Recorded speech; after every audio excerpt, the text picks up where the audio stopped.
अस्सलाम वालेकुम, कैसे हैं आप सब। तो आज हम बात करने जा रहे हैं एक्सरसाइज 4A के क्वेश्चन नंबर 2 की। मेरे पास ये बुक 3 है जिसको हम D3 भी बोलते हैं और उसका चैप्टर नंबर 4 चल रहा है जिसका नाम है इंडिसेस एंड स्टैंडर्ड फॉर्म। तो इस चैप्टर से रिलेटेड बहुत से सोल्यूशन मैं अपने चैनल पर अपलोड कर चुका हूँ। इस चैप्टर के नेम से एक सेपरेट प्लेलिस्ट भी बनाई हुई है, उसका मैंने लिंक डिस्क्रिप्शन में दे दिया है। अगर आप इंटरेस्टेड हो उस पर क्लिक करिएगा तो अभी तक जो भी कंटेंट मैंने इस चैप्टर से रिलेटेड अपलोड किया है वो आपके सामने आ जाएगा। इसके अलावा एक फेसबुक पेज भी बनाया हुआ है, उसका लिंक भी डिस्क्रिप्शन में दिया है, उसको भी विजिट करिएगा। अगर आपके कोई क्वेश्चंस हों या कोई आपके वीडियो कंटेंट के हवाले से कुछ सजेशंस हो तो आप मुझे इस फेसबुक पेज के थ्रू वो भी बता सकते हैं। तो आइए स्टार्ट करते हैं क्वेश्चन नंबर 2 को। तो क्वेश्चन नंबर 2 की स्टेटमेंट आपके सामने है, लिखा हुआ है simplify leaving your answer in index notation. इसके 4 पार्ट्स हैं जिसमें से एक पार्ट मैंने यहाँ पे लिखा हुआ है जो कि है 5 raise to power 8 divided by 5 raise to power 5। तो इन पार्ट्स में हमने सबको इनको सिंप्लीफाई करके दिखाना है और सिंप्लीफाई करने के बाद इनका आंसर कोशिश करनी है कि इंडेक्स नोटेशन में आ जाए जहां पे पॉसिबल हो सके। अगर पॉसिबल नहीं हुआ तो वही फाइनल आंसर होगा। जहां पे अप्रोप्रिएट हो सका इंडेक्स नोटेशन में लेके आ सकते हैं, वहां पे लाजमी इंडेक्स नोटेशन में लेके आना है। इंडेक्स नोटेशन किसको बोलते हैं ये मैं वैसे क्वेश्चन नंबर 1 में भी थोड़ा बहुत ये बता चुका हूं। तो यहाँ पे दोबारा एक्सप्लेन कर देता हूँ। जिस तरह आप देखेंगे 5 रेज टू पावर 8 लिखा हुआ है, इस 8 को हम पार भी बोलते हैं और इसको हम इंडेक्स भी बोलते हैं। ये इसका इंडेक्स है और इंडेक्स के नीचे जो चीज लिखी होती है वो कहलाती है बेस। ये इसकी बेस है। इसी तरीके से यहाँ पे आप देखें ये 5 जो है ये इसका क्या है, ये है इसका इंडेक्स और जो नीचे इस इंडेक्स के नीचे लिखी हुई है वो है इसकी बेस। तो अगर कोई चीज इस तरह की फॉर्म में लिखी हो जिसमें कुछ इंडेक्स भी हो बेस भी मौजूद हो तो इसी को हम बोलते हैं इंडेक्स नोटेशन। यानी ये 5 रेज टू पावर 8 भी और 5 रेज टू पावर 5 भी इंडेक्स नोटेशन में ही लिखा हुआ है। बस ये थोड़े सिंप्लीफाई होने चाहिए। अगर सिंप्लीफाई हो जाएंगे उसके बाद ये ऑटोमेटिकली हम कोशिश करेंगे इसको इंडेक्स नोटेशन में ही फाइनलाइज करें।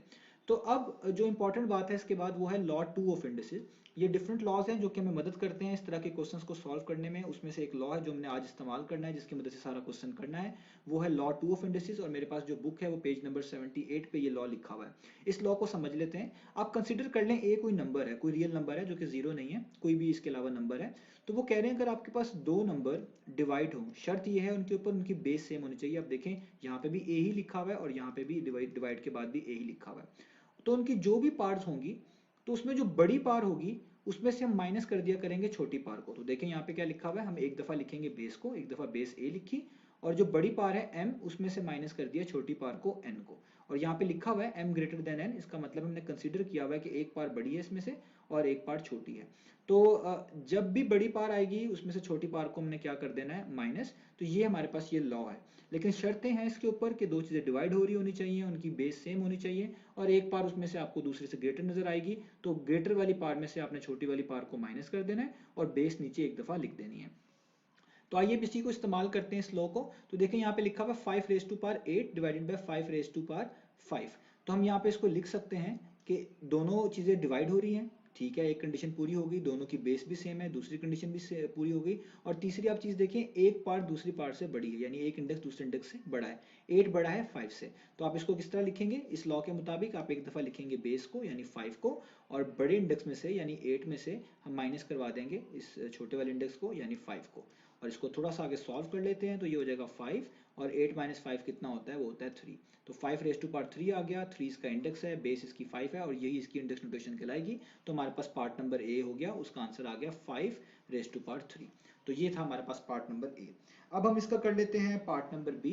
तो पार्ट नंबर बी है -7 raise to power 11 divided by -7 raise to power 4, -7 raise to power 4। तो देखिए यहाँ पे भी सेम प्रॉपर्टी यूज करेंगे, सेम लॉ यूज करेंगे। अब देखिए दोनों चीजें डिवाइड हो रही हैं, -7 रेज टू पावर 11 डिवाइड हो रहा है -7 रेज टू पावर 4 से। दोनों की बेस सेम है, 11 के नीचे बेस देखें -7 है, इधर 4 के नीचे बेस देखें वो भी -7 है। बेस भी सेम है, डिवाइड भी हो रहे हैं। तो जो ग्रेटर इंडेक्स होगा उसमें से स्मॉलर इंडेक्स को माइनस कर देंगे और एक दफा बेस को लिखेंगे। तो यहाँ पे लिखेंगे एक दफा बेस यानी -7 और जो इंडेक्स ग्रेटर है यानी 11 उसमें से माइनस कर देंगे स्मॉलर वन को यानी 4 को। और 11 माइनस 4 कितना होता है, वो होता है 7। तो ये आ जाएगा -7 रेज टू पावर 7। तो यही हमारे पास इसके बी पार्ट का आंसर आ गया। तो अब है हमारे पास इसका पार्ट नंबर सी। तो देखिए यहाँ पे लिखा हुआ है 6 multiply by x raise to power 7 divided by x raise to power 3। तो ये जो यहाँ पे नंबर लिखा आया करेगा इसको अपने इस लॉ से लॉ में मिक्स नहीं करना। तो हमारे पास जो लॉ का ताल्लुक है वो उन्हीं दो चीजों पे लगेगा जो डिवाइड हो रही होंगी और उनकी बेस सेम होगी और एक पार्ट दूसरी पार्ट से ग्रेटर होगी के ऊपर। तो वो लगेगा इन दो के ऊपर यानी एक्स रेज टू पावर 7 और एक्स रेज टू पावर 3 पे। ये 6 डिवाइड हो रहा होता, अगर यहाँ पे कोई नंबर लिखा होता तो तब तो हम इसकी कैंसिलेशन कर देते, क्योंकि यहाँ पे ये खाली एक ही नंबर लिखा हुआ है तो इस 6 को हम यहाँ पे वैसे ही उतार लेंगे। और लॉ लगेगा इन दोनों के ऊपर, क्योंकि इन दोनों की बेस आप देखें सेम है, x है, और एक पार बड़ी है और एक पार छोटी है और दोनों डिवाइड भी हो रहे हैं। तो लॉ नंबर 2 के मुताबिक हम लिखेंगे एक दफा बेस को यानी x को, और बड़ी इंडेक्स में से छोटे इंडेक्स को माइनस कर देंगे, यानी 7 में से माइनस कर देंगे 3 को। तो हमारे पास इसका आंसर आ जाएगा 6, यहाँ पे बेस x, और 7 माइनस 3 कितना होता है, वो होता है 4। तो ये हो जाएगा 6 multiply by x raise to power 4। तो ये हमारे पास हो गया इसके पार्ट नंबर सी का आंसर। अब इसका लास्ट पार्ट भी कर लेते हैं, पार्ट नंबर डी। तो पार्ट नंबर डी जो है हमारे पास वो है -15 ब्रैकेट्स के अंदर है ये, y raise to power 9 divided by, आगे हमारे पास है 5 multiply by y raise to power 4। तो यहाँ पे भी आप देखिए सेम यही इसी तरीके का क्वेश्चन है। ये जो नंबर्स हैं ये तो कैंसिल आउट हो जाएंगे, यानी अगर मैं इसी चीज को आपको समझाने के लिए यहाँ पे इस तरह लिख दूं ताकि आप बेहतर समझ सकें, इस चीज को आप ऐसे भी लिख सकते हैं -15 y raise to power 9 divided by 5 y raise to power 4।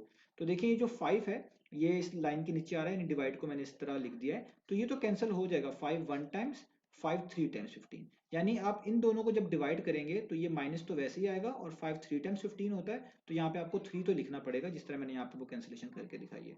और ये जो y होगा हमारे पास, ये जो देखें इन दोनों चीजें डिवाइड भी हो रही हैं, इनमें दोनों की बेस भी आप देखें सेम है y, तो जो बड़ा इंडेक्स है वो है 9। तो 9 में से हम 4 को क्या कर देंगे माइनस, और एक दफा लिखेंगे बेस को। तो यहाँ पे ऐसे लिखेंगे, हम लिखेंगे एक दफा बेस यानी y, उसमें जो बड़ा इंडेक्स है 9, उसमें से माइनस कर देंगे स्मॉलर इंडेक्स को यानी 4 को। आगे चलते हैं अगले स्टेप में, तो इसको हम लिख लेंगे -9y, और 9 माइनस 4 कितना हो जाता है, वो हो जाता है 5। तो ये हमारे पास इसका आंसर आ गया, जिसको हम जो है लिखेंगे पढ़ेंगे -3 multiply by y raise to power 5। तो ये इस तरीके से ये लॉ यूज करना है। इस लॉ को इस तरह भी समझाया जाता है कि अगर कोई पार नीचे नेगेटिव है वो ऊपर आके पॉजिटिव हो जाती है, और अगर कोई पार पॉजिटिव है वो ऊपर आके नेगेटिव हो जाती है। यानी कोई भी पार ऊपर से नीचे या नीचे से ऊपर जाती है तो वो अपना साइन चेंज करती है। जिस तरह आप यहाँ पे समझ लें कि ये पॉजिटिव 4 था और ऊपर गया तो ये नेगेटिव हो गया, इस तरह भी इसको समझाया जाता है। तो ये था हमारे पास एक्सरसाइज 4A का क्वेश्चन नंबर 2। उम्मीद है आपको ये समझ आई होगी।